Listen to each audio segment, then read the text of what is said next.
5 राज्यांच्या विधानसभा निवडणुकांचे आज निकाल लागले। यातल्या 2 राज्यांमध्ये भाजपची आधीपासूनच सत्ता होती, पण भाजपसाठी सर्वात महत्त्वाचं राज्य होतं पश्चिम बंगाल। पश्चिम बंगालमध्ये भाजप गेले 20 वर्ष मेहनत घेतेय। स्थानिक अस्मिता जोरदार होती, ममता दीदींनी रान पेटवलं होतं, पण तरीही बंगालमध्ये भाजपनं सत्ता खेचून आणून दाखवलीच। 2024 लोकसभेत भाजपला अपेक्षित यश मिळालं नाही, मात्र तरीही भाजप थांबली नाही। बंगालमध्ये तर गेल्या 3 निवडणुकीत त्यांना अपयशच येत होतं, पण भाजपनं करून दाखवलं।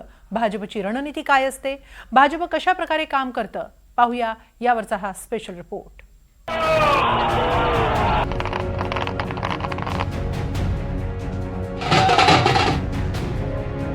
नरेंद्र मोदी ममता दीदी को टाटा बाय बाय कहते। भाजपच्या देशभरातील विजयाची कारणं काय?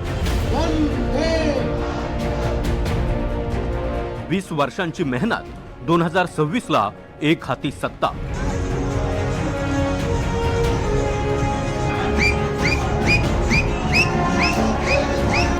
भारताच्या नकाशावरील भाजपची सत्ता असलेली ही राज्य, यातील अनेक राज्य भाजप कधीही जिंकू शकणार नाही अशी स्थिती असायची आणि राजकीय चर्चाही असायची।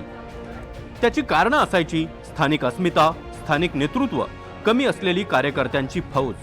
पण तरीही भाजपनं जिद्द, मेहनत आणि सातत्य काही सोडलं नाही, आणि याचंच उत्तर मिळालं पश्चिम बंगालच्या यंदाच्या विधानसभा निवडणुकीत।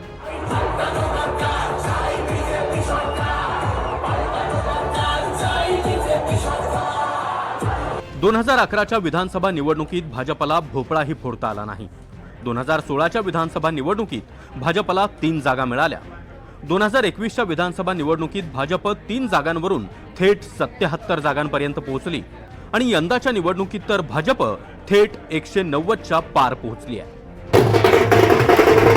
मोदी मोदी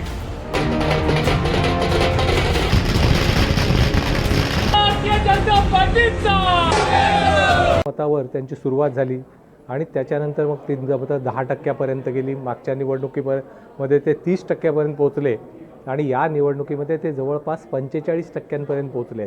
मला वाटतं की एक सातत्याने केलेले प्रयत्न हा एक भाजपाचा एक भाग झाला विजयाचा।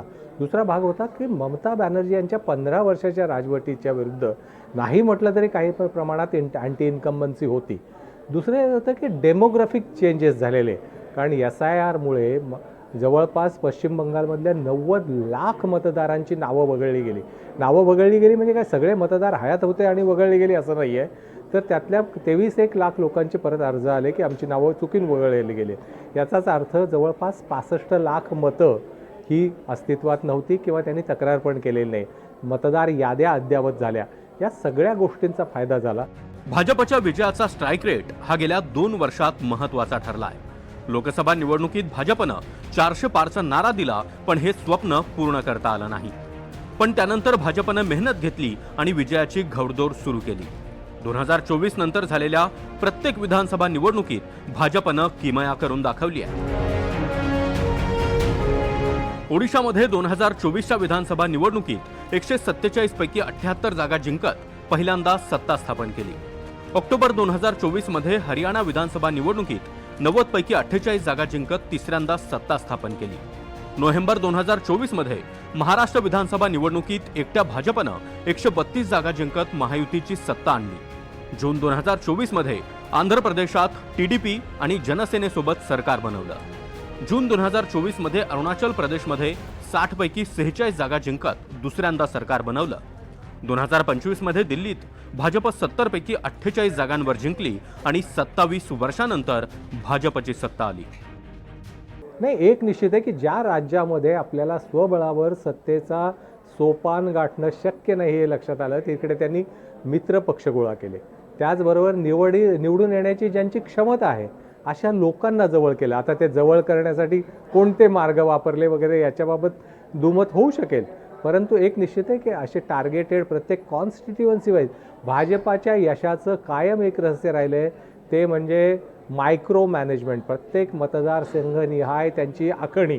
मला वाटतं की या सगळ्या गोष्टींमुळे ओरिसा असेल, महाराष्ट्र असेल. महाराष्ट्रात त्यांच्या लक्षात आलं की एकट्याने राजकारण करणं शक्य नाही. महाविकास आघाडी सरकार आल्यानंतर तर त्यांच्या राजकारणाला महाराष्ट्रातल्या मोठा शह बसला होता. परंतु नंतर 2 पक्षांमध्ये फूट काढली, त्या लोकांना बरोबर घेतलं.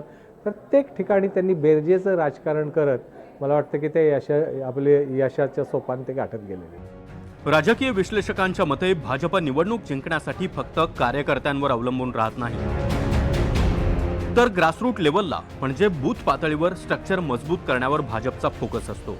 राज्य युनिटमध्ये समन्वयावर भर दिला जातो. हरल्यानंतरही स्टेट लेवल कॅडरवर विश्वास ठेवणं, दिग्गज नेत्यांची फौज प्रचारात उतरवणं हे भाजपकडून सातत्यानं केलं जातं. बंगालच्या निवडणुकीत सर्वात महत्त्वाचा मुद्दा ठरला तो SIR. बिहारमध्ये देखील हाच SIRचा मुद्दा महत्त्वाचा ठरला होता आणि याचाच फायदा घेत अचूक रणनीती भाजपनं ठरवली. सगळ्याच राज्यात SIR होत आहे. आता प्रत्येक ठिकाणी काही धार्मिक किंवा भाषिक ध्रुवीकरण किंवा त्याची विशिष्ट नावं वगळणं असं धोरण तर होऊ शकत नाही आणि तसं करणंही शक्य नाही. थोड्याफार प्रमाणात ते होऊ शकतं.